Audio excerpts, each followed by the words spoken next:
ክርክሩ እኔ ቀድሜ ገብቻለሁ የሚለው ያዋጣንም ነው።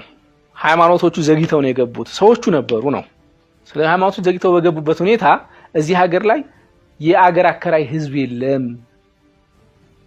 ክርስቲያኑ አከራይ ሙስሊሙ ተከራይ አይደለም ነው። አገርን ማከራየት አይቻልም ነው አንደኛው። ሁለተኛው ይቺ ሀገር እናት እንጂ ሚስት መሆን አትችልም ነው። ሚስት ከሆነች ብዙ ባሎች ይኖራታል፣ ባሎቹ ያጣላሉ ነው። ሁላችንም የአንድ ሀገር ልጆች ነው መሆን ያለብን ነው ኮንሰፕቱ መደምደሚያው ማለት ነው። ግን ይሄ አላስፈልግ ብሎ እንትን ላበደረ ጠጠር የሚል ሁሉ ጊዜ ተረት የሚተረትብን ከሆነ ምን ነገር ያለበት ነገር አለ። ከክርስትና በፊት ኢትዮጵያ ውስጥ ቀርሞ ገባው እስልምና ነው። ይሄን ሐሳብ የዛሬ ምናምን ጊዜ ሳመጣው ሰው ደንግጧል፣ ሙስሊሞች ጀምር ደንግጧል። ምን ማለት ነው ብሎኛል። እኔ በኮንፊደንስ ነው የምነግራችሁ ከክርስትና በፊት እዚች ሀገር የረገጠው እስልምና ነው። ለምን ልትለኝ ነው? ምክንያቱም ከክርስትና በፊት እስልምና ገባ፣ ከእስልምና በፊት ክርስትና ገባ የሚለው እምነት ነው እንጂ ማስረጃ አይደለም፣ ሪፈረንስ አይደለም። በማስረጃ በምትፈጊ ነው አይደለም። እምነት ስለሆነ በእምነት ቋንቋ ላወራ ነው ማለት ነው። አንደኛ የሰው ልጆች በሙሉ ሲፈጠሩ ሙስሊሞች ናቸው በእስልምና ኮንሰፕት። ከተወለዱ በኋላ ቤተሰቦቻቸው በጸበልም በሆነ ስርዓትም በሆነ ሴርሞኒም ወይ ክርስቲያን ወይ አይሁድ ወይ ምናምን ያደርጓቸዋል ነው። ስለዚህ እዚህ ሀገር ላይ ኢዛና ሙስሊም ነበረ፣ ካሌብ ሙስሊም ነበረ በልጅነቱ። ኢቭን ፍሪምናጦስና አባ ሰለማ ሙስሊም ነበሩ። ተረዳኸኝ አይደል?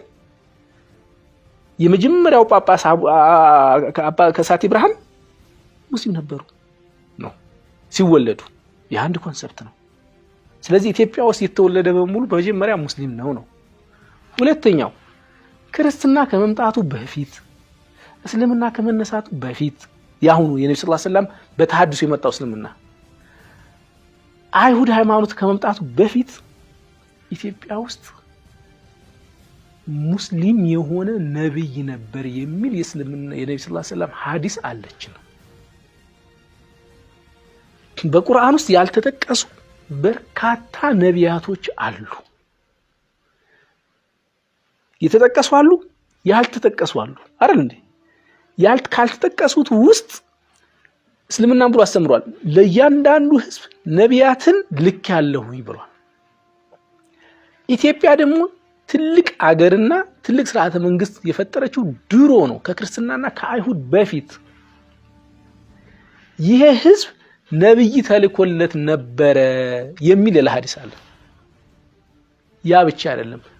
ኢትዮጵያዊው ሐበሻዊው ሉቅማን አልሐኪም ኢትዮጵያዊ ነበረ።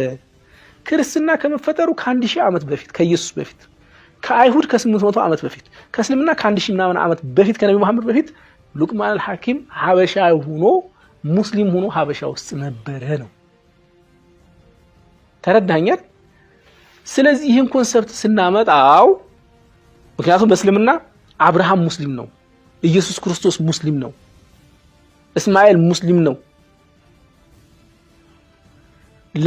ለነዚህ ከሀበሻ ወይም ደግሞ ከኢትዮጵያ ለነዚህ አገልጋይ ሆነው ወይም ደግሞ ሐዋርያት ሆነው ወይም ደግሞ ለነዚህ ነቢያቶች የቅርብ ባለሟል ሆነው የሄዱ ሐበሻያን በሙሉ ሙስሊሞች ነበሩ ነው።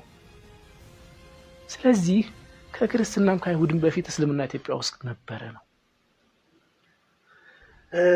ከዚህ ተነስተን እስልምና በነብዩ ሰለላሁ ዐለይሂ ወሰለም የመጣው እስልምና አብዮት ነው፣ እንደገና ህዳሴ ነው፣ ሪቫይቭ የማድረግ ጉዳይ ነው። ስለዚህ በነብዩ ሰለላሁ ዐለይሂ ወሰለም የመጣው እስልምና በ614 ወደ ኢትዮጵያ ገባ እንበል እንጂ እስልምና ኢትዮጵያ ውስጥ ነበር ነው። በዚህ አልጠራጠርም እኮ። ይሄን ከተጠራጠርኩ እኮ እስልምና ያንጣጣው ማለት ነው። በነገራችን የአቂዳ ጉዳይ እኮ ነው። ስለዚህ ይሄን ብንከራከረው ምንድነው የሚሆነው መሰለህ? ገመር ጉተታ ነው የሚሆነው። እንደ ሀገር አያቆመንም። የሚያቆመን ነገር ምንድነው? ሃይማኖቶቹ ኢትዮጵያ ውስጥ አልተፈጠሩም፣ መጤዎች ናቸው። እኛ ግን ኢትዮጵያዊ ነን። ለምሳሌ ነው ስታየኝ ገና 30 ዓመት ሰው ነኝ አይደል? የ1400 ዓመት ሰው አልመስልም አይደል? የ1400 በ513 ወይም በ514 ከአረብ በአገር የመጣሁ መስለው የ1400 ዓመት አዛውንት መስለው ኸልቅ አለ። ይሄን ምን ብለህ ታስረዳዋለህ?